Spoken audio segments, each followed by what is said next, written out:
All right, welcome, folks. I am here with the wonderful D. Thomas Valente, or Daniel Thomas Valente. Good With morning. we're going to talk about his process of getting published with the Sins of Kings, which is his first book that just came out. What was the release date by chance? October 24th. So it's a brand new, wonderful book. Gotten some great reviews, Yeah. and I've had the pleasure to work on it um, with wonderful Daniel Thomas Valente. Woo-hoo! Awesome. It was a great experience working with you on it. So Oh, thank you. Thank you so yes. much. So I wanted to first off start off with you just giving a brief overview of what the journey was like to publication for you. Okay. It was long. I guess I would start. I don't know if you want me to go back to, when I originally wrote my first thing ever 10 years ago, which was kind of I guess you'd call it the foundation of this story. So wrote it years before I'd met who I ended up marrying, my wife. Um, my father had just passed away and kind of just started writing out of like a catharsis of grief. Uh, wrote it in about 9 months or so. Super proud of it.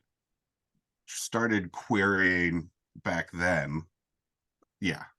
Um, had no idea. I mean, this was I don't want to say early internet because it was like 2011, 2012, but it was not the wealth of information that's out there now. At least I couldn't find it back then. Um, I would I say would, that's accurate. yeah. I think that the most useful tool I found online then was like Query Shark, and that was its own weird situation. But so I did that. Obviously, nothing came from that. Kind of put the book away. Life went on, all sorts of stuff. Uh, about 10 years, 11 years after I wrote it, my wife, who I married in the interim, uh, I was always noodling with it and blah blah blah. So she went on Amazon unbeknownst to me and published a copy of it. No editing, no nothing, just threw it in, right? Like found a Word file that I had and threw it in, published it, and got it for me for my birthday or for Christmas. And I mean, it was like the sweetest, like I was like, oh my God, I have a print version of my book. And then being the egotistical maniac that I am, laying there in bed trying to read it, first page, I'm like, this is awful. This is this is unreadable. Um, so I just scrapped all of it and basically rewrote it from the ground up. Uh, Very smart, by the way. I'm glad yeah, you did that. I was like, I like some of the ideas that I had, some of the names, and that was about all that stayed. And I wrote it was about 3 or 4 chapters in, and then doing more research at this time. So this was around 2021, I think. Um, and I found Readsy, and I was like, well, this is an interesting tool. Okay, I'll try this. And then I also found a program called AutoCrit, which is sort of like a sister to Grammarly or Pro Writing Aid, one of those. And AutoCrit had a send us your first chapter and we'll give you kind of a review.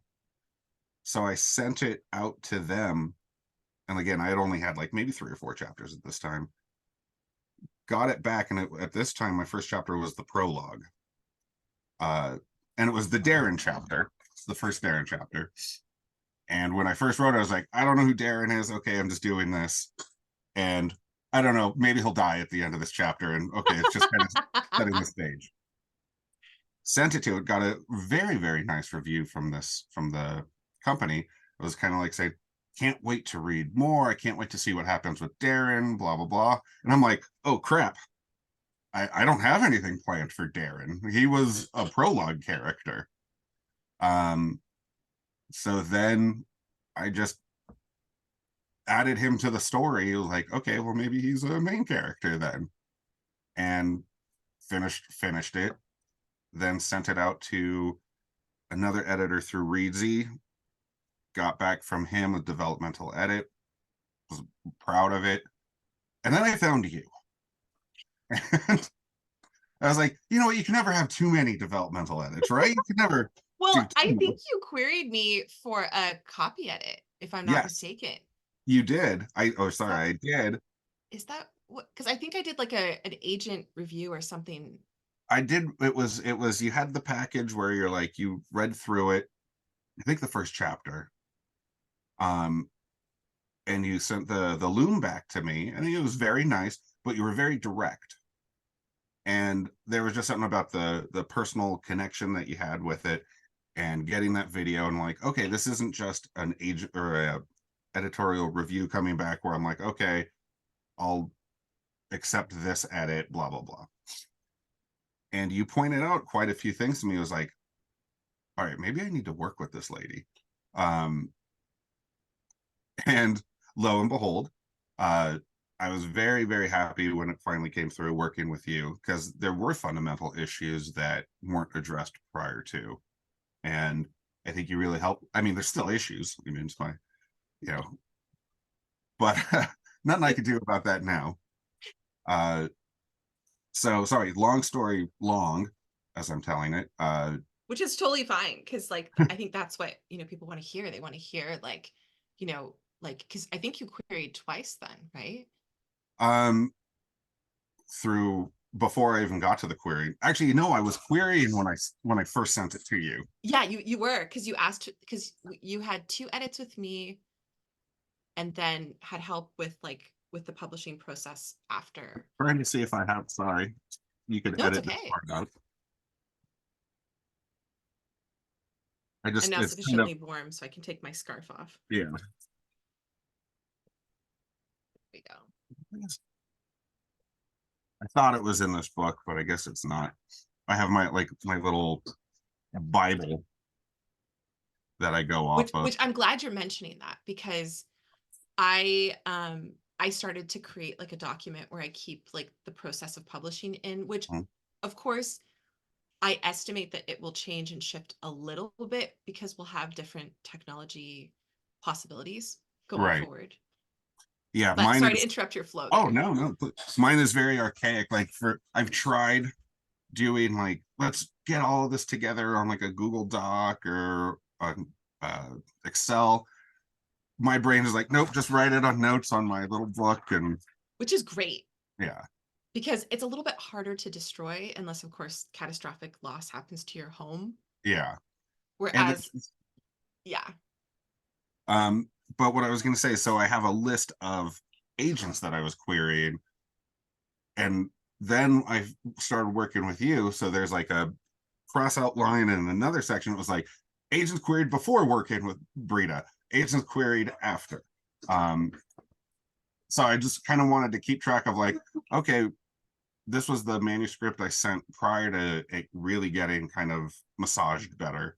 And then afterwards, Mhm. still, I ended up indie publishing, but that's no fault of yours or anyone else's other than my writing. Um, No, but and I don't even think it's a fault of your writing, Daniel, because we've talked about this yeah, outside of this interview. And I think, you know, for a long time there was this I don't know the correct word for it, but this almost um, mark on people who indie publish. Because like I'd like to kind of like divide like self-publishing is where you just kind of throw your book up on right. Amazon and or whichever platform you choose and you don't get any editing, you don't really quite know what you're doing, but you're like, here, I've got a book out in the world, great, congratulations. You might want to put a little more thought into that, whereas Yeah, what you did was like fully supported indie publishing, and you did it in a very from my point of view, watching you through the process, you did it from a very structured and educated place because you really did your homework, or you worked with people who had already done their homework.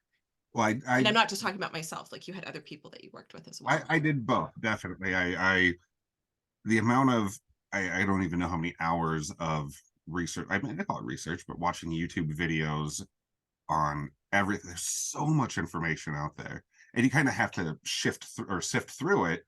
But there is a lot of good information, and I really tried to treat what I was doing when I decided to go indie as like, well, treat it like I'm doing this with a professional publisher, with one of the big five or big four now.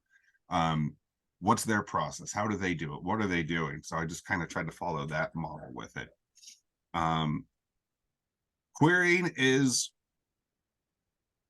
hard. It is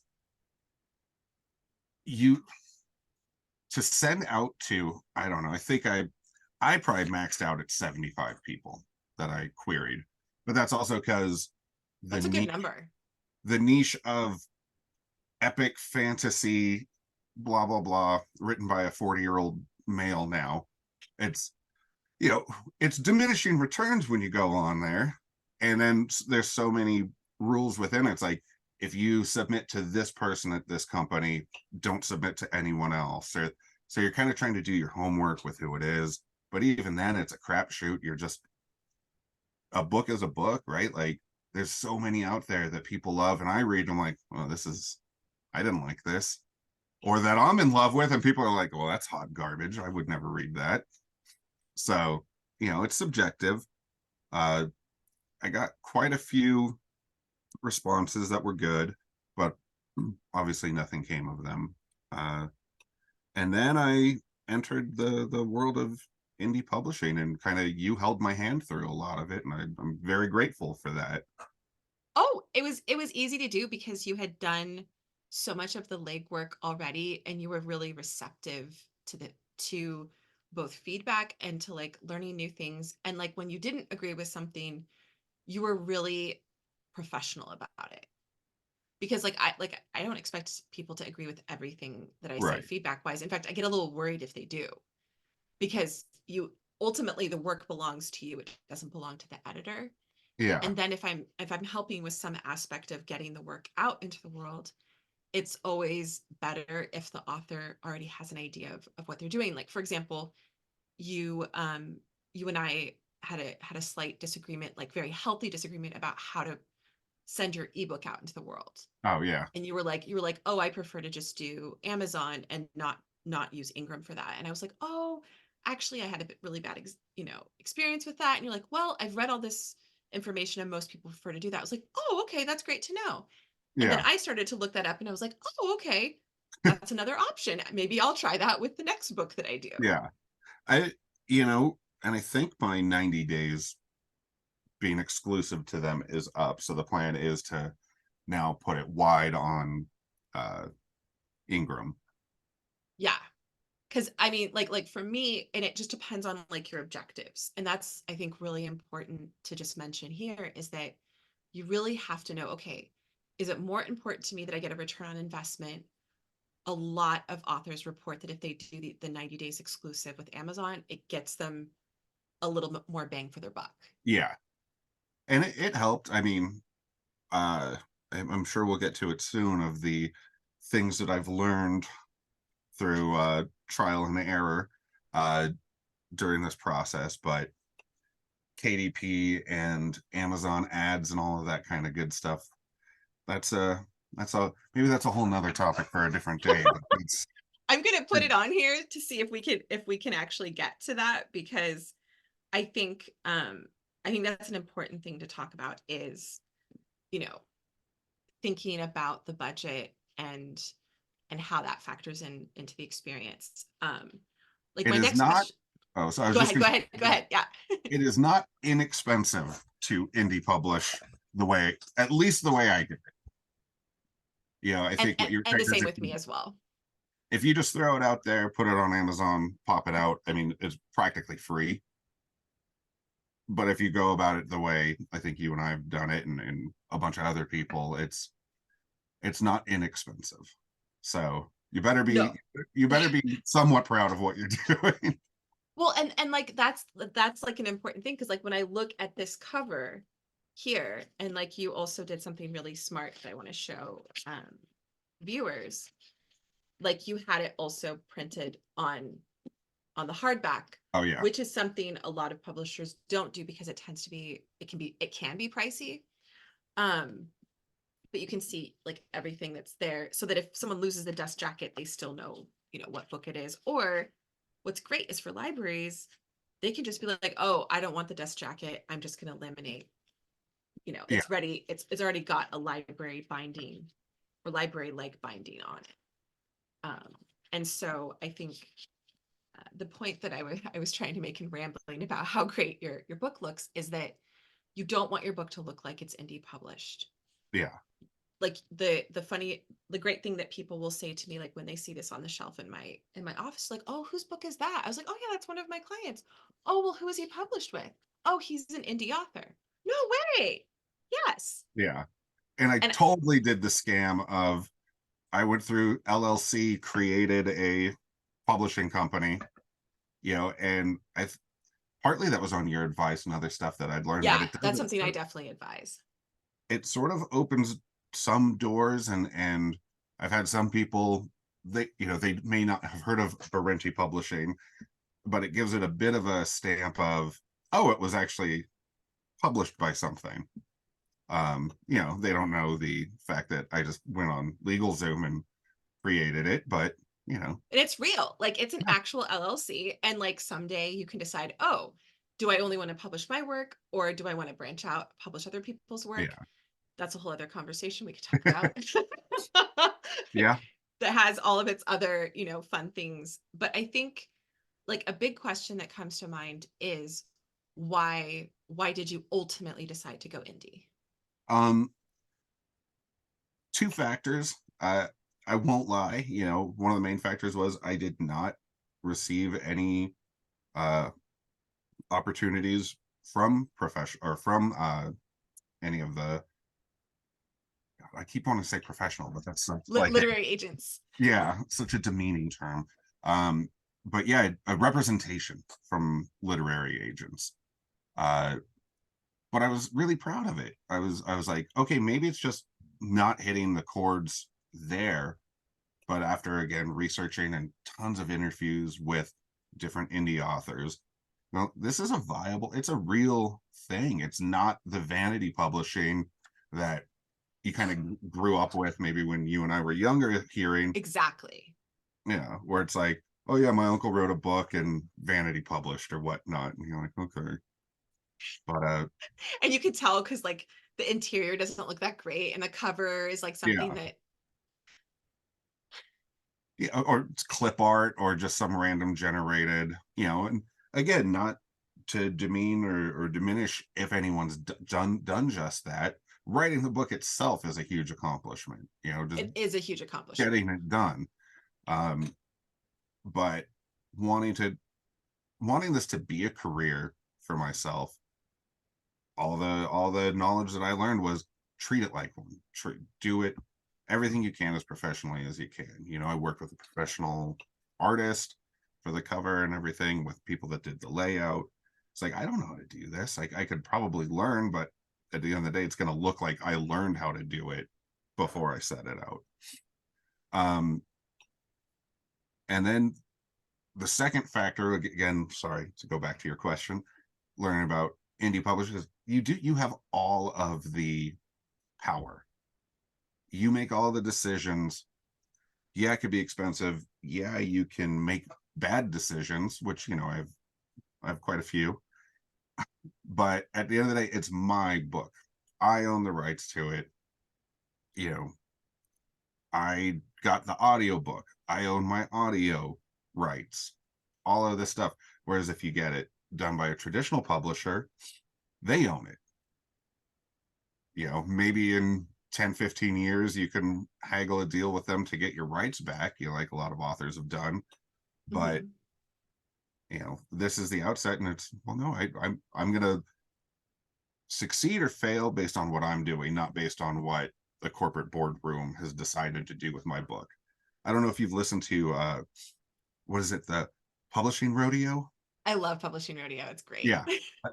And to hear those vastly different stories between the two, of Who what are published by the same publisher. I think it's Mhm, Tor. Tor, yeah. Yeah. And like the same year, every like same genre, everything. And they're like, well, we're gonna put you back here, and then we're gonna put this one out into the world. You know, that's kind of messed up. It is. It really is, just because like if you kind of take a look at like some of the different figures for like how publishing works, particularly publishers that have really huge budgets, you're just like, there's got to be a more equitable way to do this than how things were done in the 1800s and early 1900s. And we're just kind of seeing the same, like we hope that there's going to be change, and I personally hope that there's going to be change, because I don't want to tell people, oh, you can only be published indie or you can only be published traditional. I think both could be viable, but Yeah. I think particularly for the genre that you're writing in, and this is something you discovered firsthand and that I've discovered firsthand as an indie and traditionally published author, is that for anything that's speculative, it's almost always twice as hard to get representation. Hmm. Like, Yeah. even though we have lots and lots of content out there in the world that people consume, particularly film and television wise, that is speculative, in the book industry, like, trade Hmm. paperback fiction, hardback fiction, it's still very, very slow with accepting a lot of the Yeah. speculative fiction. I wouldn't be surprised if in, I don't want to say the near future, but in the future, if some of these of the remaining traditional publishers create subsidiaries where they almost become a hybrid publisher, because there's so much indie out there to the point that it's surpassing a lot of traditional. Yeah, And yeah, you look at publishers weeklies and book yeah, lists figures and you're like, oh. and if I ran one of those, I'd be like, well, I want that money. I want the money that they're making, you know. And I used to be in bands back in the 90s and early 2000s, way before uh we uploaded music onto a site that was called mp3.com. That's how old it was. It was I a remember that. Yeah, it was where you'd go find new bands or whatever, because MP3s was not ubiquitous with uh just a file. It was like this whole new world. Um, but back then, trying to get a record deal or anything, it was the same type of gatekeeping that exists now. And now you look at the landscape of music. I mean, the record companies are they don't exist. Nobody cares. Nobody cares if you're on Atlantic or Warner Brothers. It means nothing.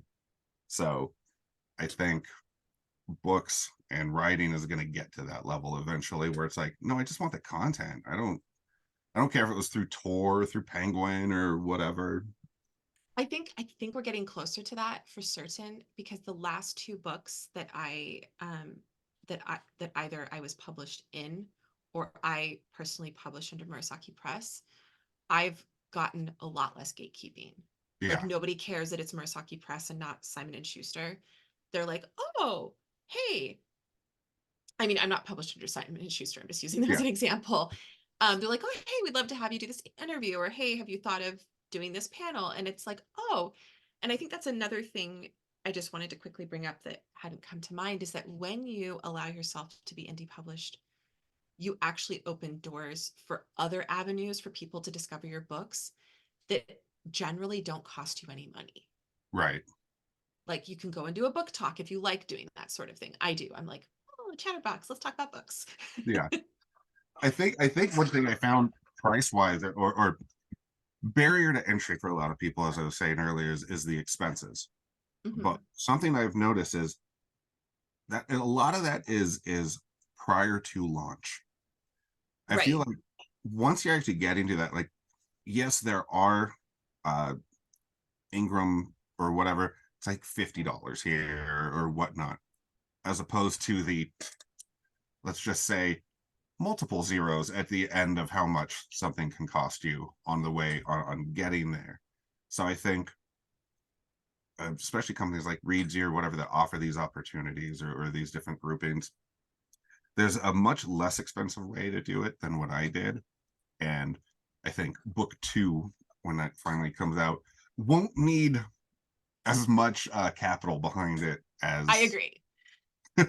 I as agree. the Because first one. I think a good thing for us to do is to sit down for like an hour and just go through all the expenses that you had for the Hmm. book and then say, okay, here are some ways we could cut costs. But I think it's really difficult to do that if you haven't had that experience. Like Yeah, I mentioned to you, books 1 and 2 of the Aloy Born series, I think they cost me close to $20,000. yeah. I won't let you, you don't need to say how much money you spent. It's every penny was worth it See, for and that's learning or for getting the final product out there. exactly. Yeah, and some people feel that way and some don't, especially if like you're a person who comes from a business background, I think, Right. where you're like, okay, I want return on investment now. And with books, it's a little different. Yeah. Books usually have legs. I mean, if it's out there, it's not it doesn't have to just come out. It's not a movie, right? It's not how much did you make opening weekend, and that's going to really set the stage for everything. I mean, books, especially I watch a lot of booktube uh videos and reviewers, and they're pulling books from a long time ago that are now kind of becoming more popular again, and they're kind of helping that author sell more copies 30 years, 20 years after they wrote it. So Oh, absolutely. Yeah, if, I totally think so. if the story's good, I mean, I think it's an evergreen property, as they would say. It's, And I think that is definitely even more true now than it used to be because there's all these different, like you said, online opportunities to kind of, introduce your work to new yeah, audiences. And they usually say your first 2 books, you're just getting your audience acquainted with who you are and what your work is. It's really not until book 3 that you start to really see things really picking up, which could be really gutting for some authors. yeah. I don't know how do you feel about that? I totally believe that. Um, I would just like the process of writing book 2 and book 3 to go faster so that I could get there. Um, this is so I've had a couple people ask me like, "Oh, how's the writing going for book 2?" I'm like, "Well, I kind of screwed myself because now I can't just make stuff up. Like I've created the world, right? Or the rules." I'm like, "Damn it, now I have to like work within those? That's not fair." So, And that is writing the sequel is always harder. yeah. But once you've gotten, I think once you have that first draft of book 2 done, Hmm. it's like muscle memory, I think, is going to come in and you're going to be like, oh, That's I'm thinking, at least for me, because I know everybody's process is different. I think getting the rough draft, the initial rough draft, is going to be a lot longer of a process for me. But I think the editing and the getting it ready after that is going to go a lot faster I because agree. I loved that process. The first book I wrote in like 6 months. I think it only took me like 6 or 7 months to finish it. And it took a lot longer to get it to where I was ready to release it. But I was learning everything. And now it's like, oh, I've done that. And that's one of the problems I'm having writing is, well, no, I should be writing perfectly right now. And I'm like, yeah, I have No, my I have my little sticker up. I don't know if you could read that. It's on my embrace the suck. yeah, Yes.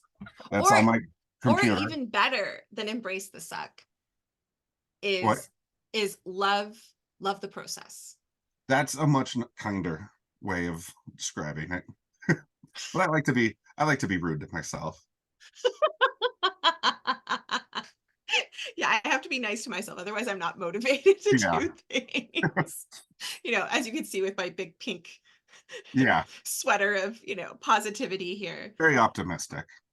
Yeah. Well, I try to, I try to be like reasonably optimistic, Yeah. reasonably so. I would say, like, my next question kind of goes along that idea of like, what is some good advice that you got going into pre-publication or post-publication? And then what was some terrible advice that you had? Um, wow. Can we have a moment on this one? Oh yeah, definitely, definitely. So when it comes to good advice I got, I mean, luckily I got a lot of good advice from you, from other people I worked with, and a lot of stuff that I found online. Not all of it was necessarily something that I used, but just from every point in the process, writing advice. I mean, we've talked about Brandon Sanderson, good, bad, or indifferent. If you like his writing style, he has these lectures online, and they were super helpful. I mean, hours and hours of free writing advice. His podcast on, I can't remember what it's called, but it's like writing advice with him and different authors. So during the actual writing process, I used a lot of that, and it helped me understand character development and these different things. Um, Publication advice, you were definitely helpful on almost every facet of that. And then again, different people that I watched online, and you'd watch hours of this and go like, well, I'm not going to do that, or it doesn't apply to what I'm doing. But there's these nuggets of information that you go, ooh, okay, maybe I'll check that out. Maybe I'll try this. We said we'll get to it, but like keyword searches, and I don't know what the hell that is. Let me do some research, watch some videos. Oh, that's what it is. Okay, let's play around with that. Bad advice, luckily not much, other than my internal voice of don't do this, you're terrible, stop, everybody hates you. I guess the only bad advice I get is from me. So Which I think is like very, very natural. yeah. Like you and I were talking earlier about like the imposter syndrome salon that we had last year. Mhm. And it was revealing to me all the levels to imposter syndrome, Yeah.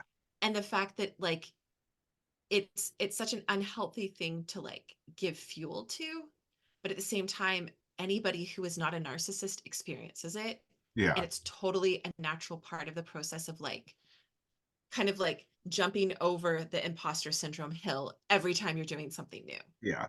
I mean, I was just telling you a little bit ago, one of the characters in the book, his name is Aldir. He's his story within the book is he was just put in this role, like basically just under the king, kind of helping rule the world. Uh, and he has no idea what he's doing. He hates it. He feels like he can't do it. And that was basically me just channeling, like when I was made a manager at my work, when we adopted our daughters. I'm like, oh, I don't know how to be a dad. I'm going to be a terrible dad. I'm going to be a terrible manager, you know. And it was me working through imposter syndrome with that character. Uh, so again, like bad advice, luckily not from any professionals that I've worked with, but uh, don't always listen to the imposter syndrome voice in your head. But sometimes it's helpful. Sometimes it's like it keeps you grounded.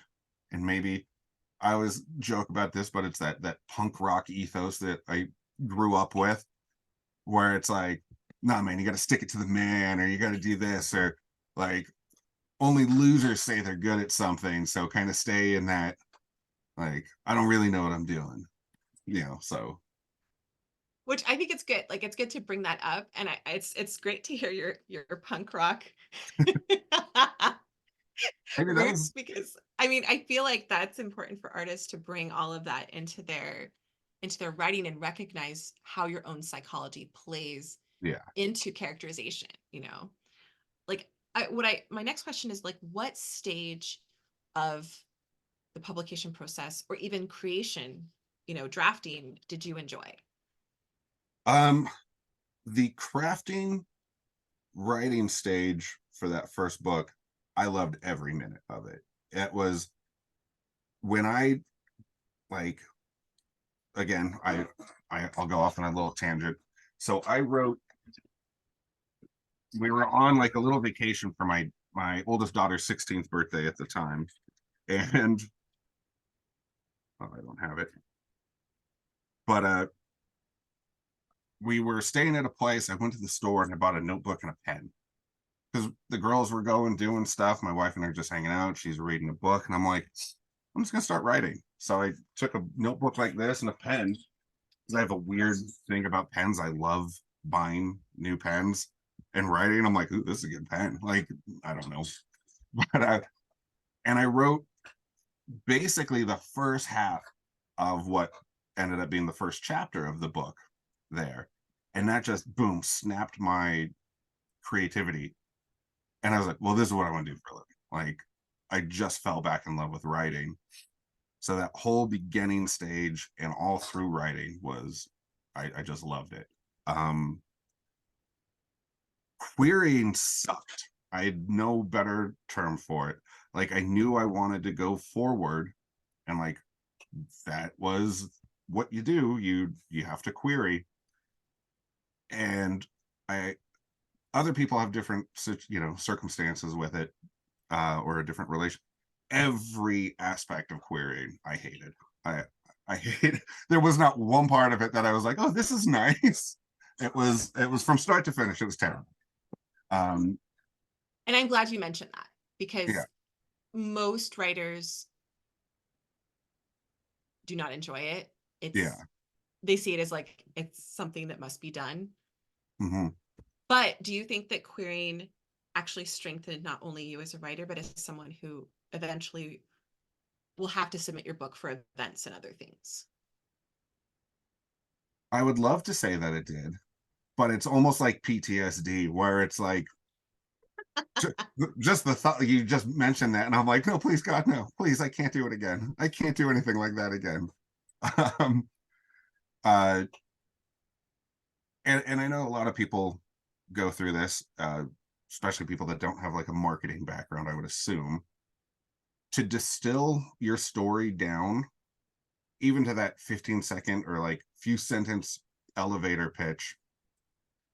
I get angry. I'm like, can you do that with Lord of the Rings? What, Lord of the Rings was just about bringing the ring to the mountain? No, that's not what the story was about. like, uh, so I get like indignant about it, but that's also because I'm like, well, I don't know how to do it, so it's easier for me to get angry about it than it is to actually buckle down and figure out how to do this correctly. Uh, I tried, listening to Save the Cat. There was another book on writing that I bought and listened to. Oh my God, these people really know what they're doing, and they sure make it sound easy. And but and also writing the author bio. Hated that. I think I talked to you about it, and you're like, well, that's why other people write it for you. Yes, Okay, this could you is do it? Because correct. I can't say anything about. I'm like, I don't know. I go to work and I write. There you go. I would say most of the authors that I work with, especially if I'm going to be publishing like an anthology, like I Mm. recently did, is I will ask if it needs to happen, I'll ask permission to mess with their bio a little bit, because like this wonderful marketing guru that I worked with, Maggie Gentry, she really was great about saying, look, eventually you just hand over your bio to someone else and ask them to judge it for you. Yeah, And that's the case for everything that I have on my website. It has been checked by at least 2 to 3 other people. that's smart. Yeah, yeah. I can't. Or I even like the blurbs on my book, someone else wrote them. I didn't write them myself. Yeah, Like I like eventually go in and I tweak what's on the online retailers because I'm like, ooh, new idea of how to market this. I But my my stupid sense of humor comes out too much if I try to write about myself, and like in my acknowledgement page or whatever it was. No, my author in the book, I'm like, I don't know, just I got to make fun of myself or something. That's why I talk about like Mr. Belvedere and Saved by the Bell or something within it. I'm like, which I is can't take fine. I can't take myself too seriously in Which this. is So great. Like I think that's great because your book is pretty serious. yeah.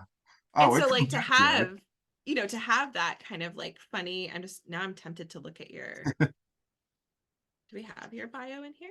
Yeah, it's at the very back because Oh, that's I something. see it. I found it. Yeah. Like even your picture, you're like kind of looking Yeah, away in a very like, I'm trying to be serious, but I'm not. yeah. I had my wife take it in the living room, and she's like, "Okay, we'll use this one." It's great. I think it's fantastic. And I think what I like is it's actually like a pretty meaty bio. Yeah. Oh well, once I start going, I can't stop. But that's basically the Any next novel is just about me. So it's a 100,000 word story about me. So once you get to 100,000 words, right? yeah, yeah. Yeah, Nobody no cares what it's problem. actually about. So Easy, easy cheesy. Anything else that you disliked about the process? um, I actually found out I liked editing Um, it was a lot of work, but I liked it. I liked kind of seeing the changes in it, and oh, that's how you clean that up. Or um, anything else that I didn't like about the process of. No, I kind of enjoyed every step that led to where it is right now. Oh, Um, awesome. you know, bit of advice for anybody who does this: don't read reviews, I guess. Like, Don't. or just read the 5 stars and be like, okay, I'm awesome. Because you look at some of those ones or twos and you're like, I'm a hack. I should just give it up. Everybody hates me.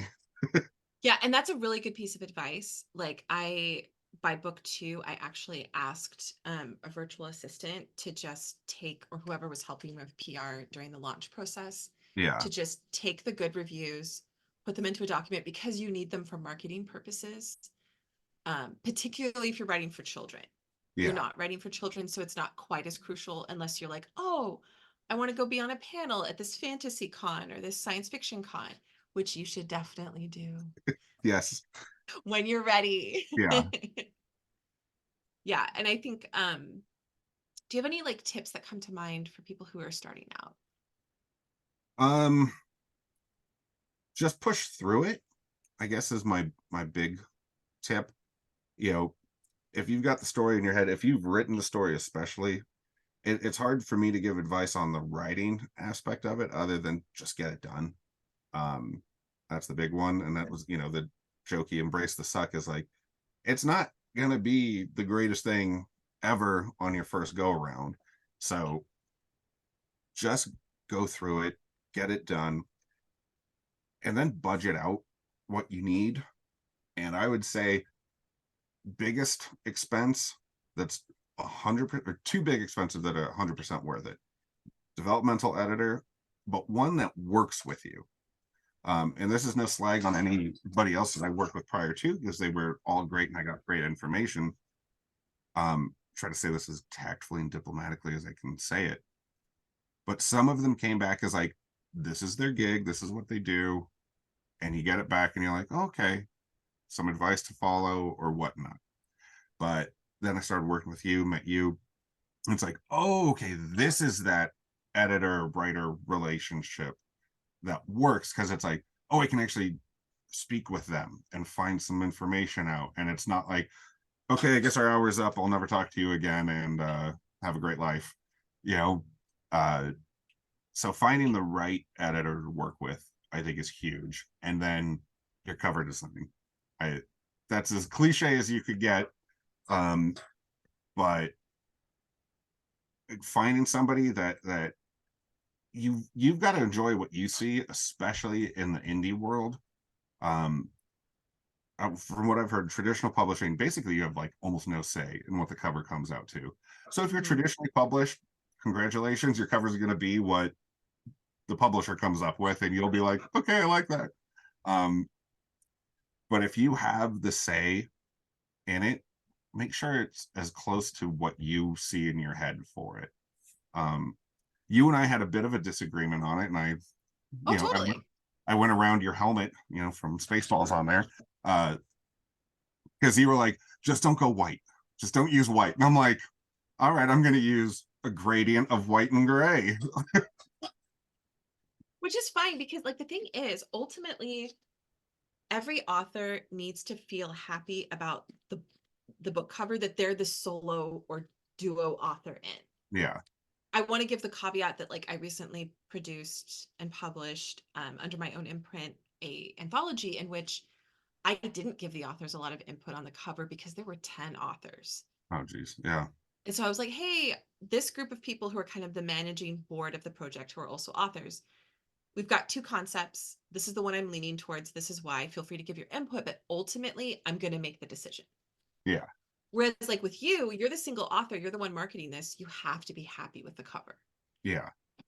And I got very lucky because I felt like I was taking a not a leap, but a bit of a different approach to the cover for a fantasy novel on this one.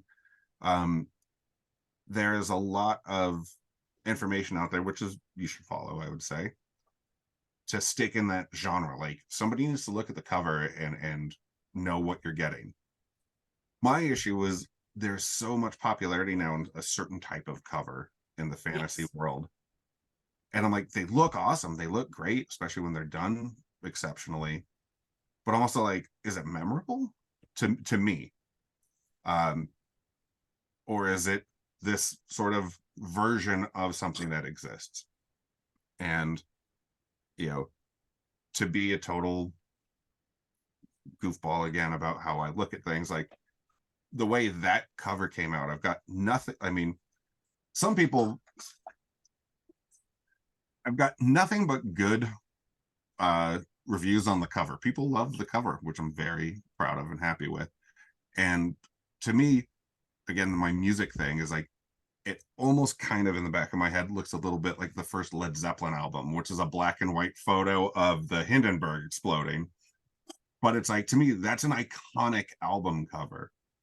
And, you know, I ape it a little bit with this, with the coloring and whatnot. But I feel like it's a cover that once you see, you're like, okay, this sticks with you. Oh yeah, absolutely. And I think like it'll be fun to see what's done for the next one, especially because you explaining to me, because I had actually wanted there to be another graphic here that was Yeah. like faded to just give it a three kind of graphic feel.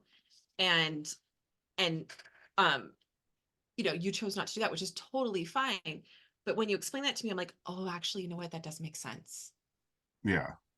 And like once again, you have to feel comfortable about marketing a book with that cover, because when you submit your work for like a trade fiction show, or for you know, like for example, if you decide to do librarians association, having it go in there, this is the first thing that they see. Mm-hmm. And Yeah. you have to feel like this cover is actually conveying the story, which it definitely is. Yeah. It's close enough to represent what's inside the book, I think. Yeah. Oh yeah. Um, Yeah. But you're right. Like those two things you can't go cheap on. yeah. Those are the majors. Any other advice for people that are getting into it or already in the middle of it would be, um, make sure that if you have a family or a support system, that they're on your side, because it does. There's a lot of, I wouldn't say lonely hours, because if you're like me, or I think most writers, like once you start writing, you're like, well, I'm in the world. I've got my however many characters. Like I'm with my friends. We're doing our thing. But it's a lot of time spent away from the family, where it's, especially if you have another job. You know, I work and drive, and so I'm like gone from work for like 12, 13 hours a day, and I get home and try to spend some time with the family. I'm like, okay, now I'm gonna go write. So make sure you have people on your side. Or the first time I wrote, I didn't have anyone, so it's like, I don't know, just let your freak flag fly and write. Yeah, and I'm glad you bring up that idea of balance, because it does make a huge difference. Yeah. Like I, as you know, I transitioned this year from, or I should say really last year, because it's now 2024. But in 2023 I got married, and Yeah. I had been single up until age 43 and doing my own thing, and Yeah. you know, and suddenly I'm like, ah, I have this other person and he's also self-employed. Ah. Yeah. The dynamic changes, and just for your own mental health, you need to sort of balance those kind of things. And then watch or do as much research as you can on everything. There's so much out there to go through. And I don't know if you have a drive or if you have a job that allows you to keep a little headphone in your ear, which I think most places I see people do that, unless it's, you know, but if you can have that opportunity, I mean, I'm not lying. I'm talking 12, 13 hours a day of listening to podcasts and YouTube videos on writing, on self-publishing. Again, not everything's going to be useful for you, but there's so much out there that when it does hit you, you go, ooh, I should try that, or I should look into that, or so.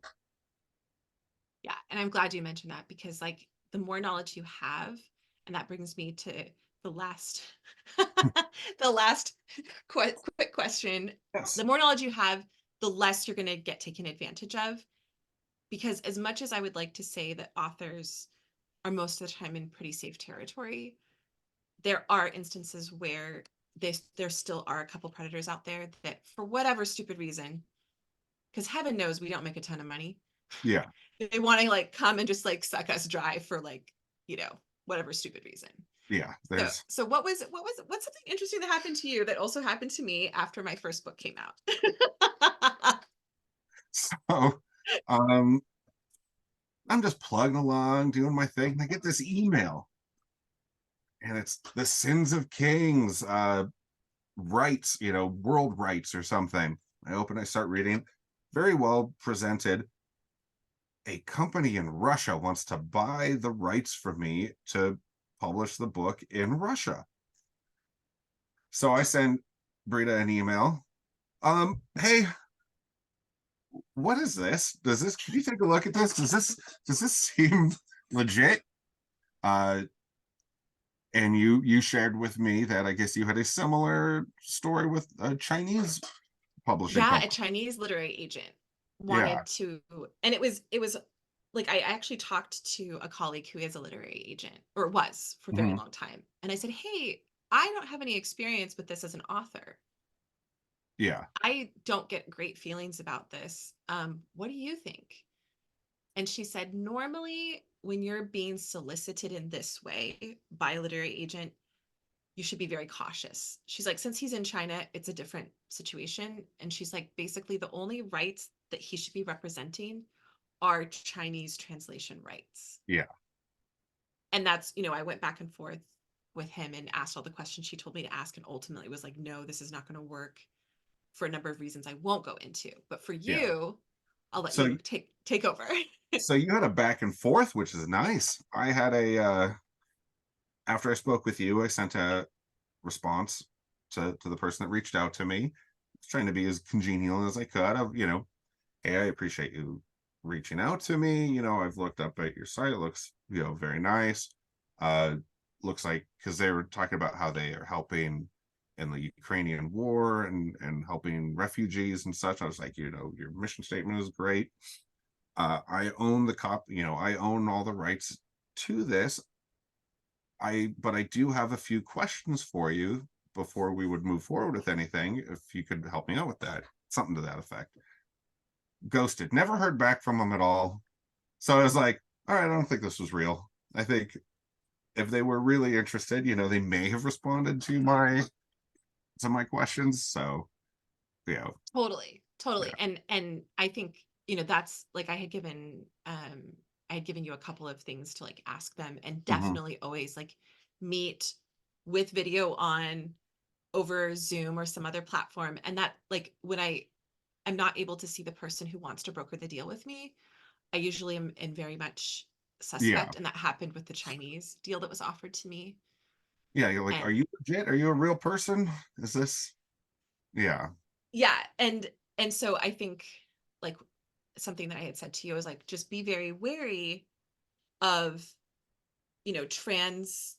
transcontinental transactions without there being a contract, without there being some sense of like, okay, so how will I actually get royalties for this project? Yeah. Because piracy in certain territories and countries is much, much higher than it is necessarily, to our knowledge, in other countries. Right.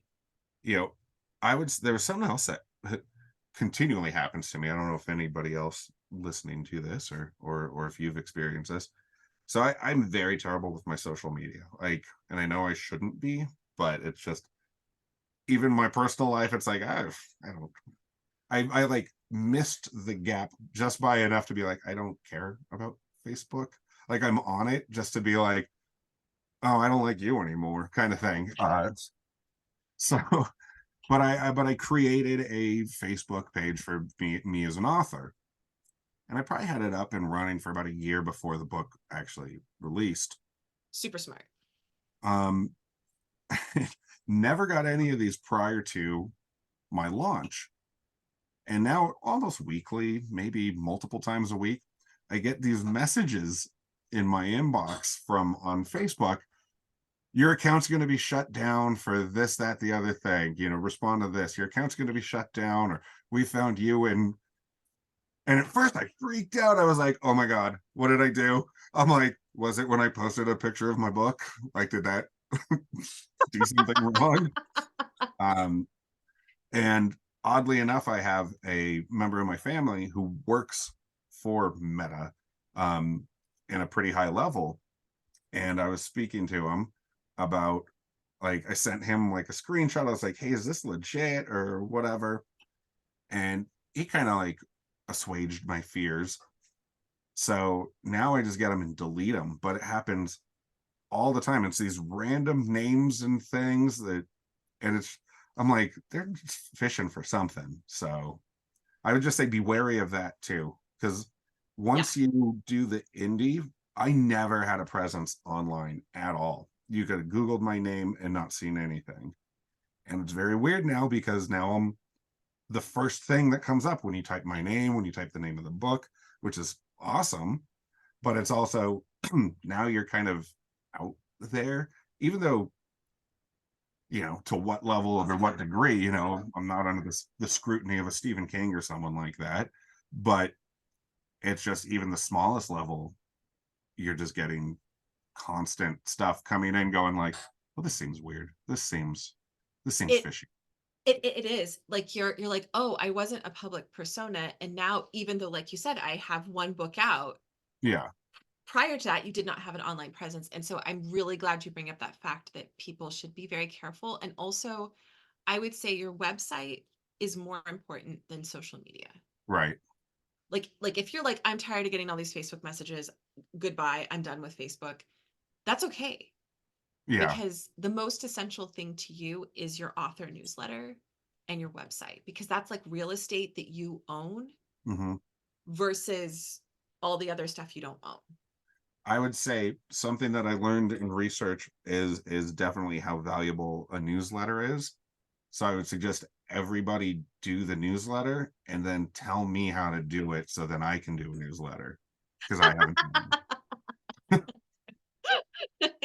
So Yes, I agree. It sounds like we have to have a follow-up talking about author newsletter at some point.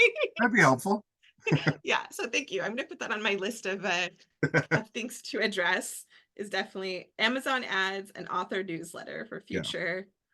future discussions. But I want to just I'm going to unpin you so that people can see the cover on the recording.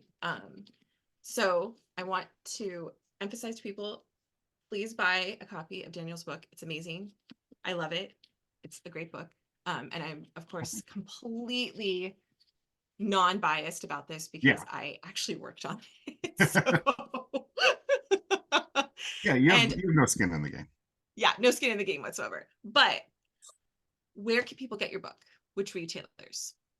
Everywhere. Look on the street corner, look behind your friend's couch or something, it's probably there. No, I went as wide as possible. Mhm. So other than the ebook, which right now is still Amazon only, but that's going to change. But audiobook is on, I think, 43 different platforms. My So goodness. yeah. So I'm gonna look for it after we hang up. yeah.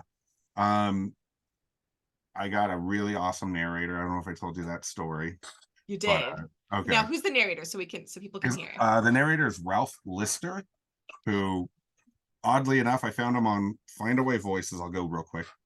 Uh, Worked with him, and right at the cutoff, right when we were getting done, Find Away Voices changed their platform and got rid of what they had as like the marketplace where the author could meet and work with the narrator. So my project finished like right as they were changing. So I was able to get the narration, do everything. And then it was starting in December of 2023 that they're like, no, we no longer have this opportunity. So I got in right under the wire. Yeah. That's But it's good. funny because I was listening, like literally listening to an audiobook on my drive home to and from work. And the narrator ended up being the narrator that I worked with. So that was pretty cool. Oh, Um, that is super cool.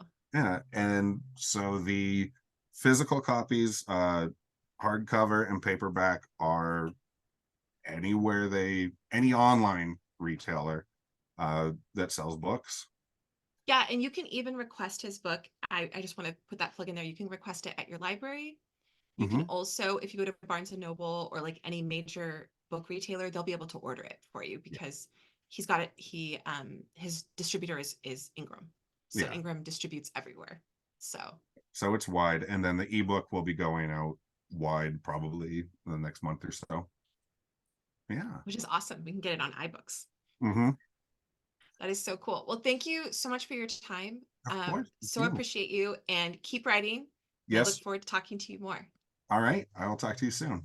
Talk to you soon.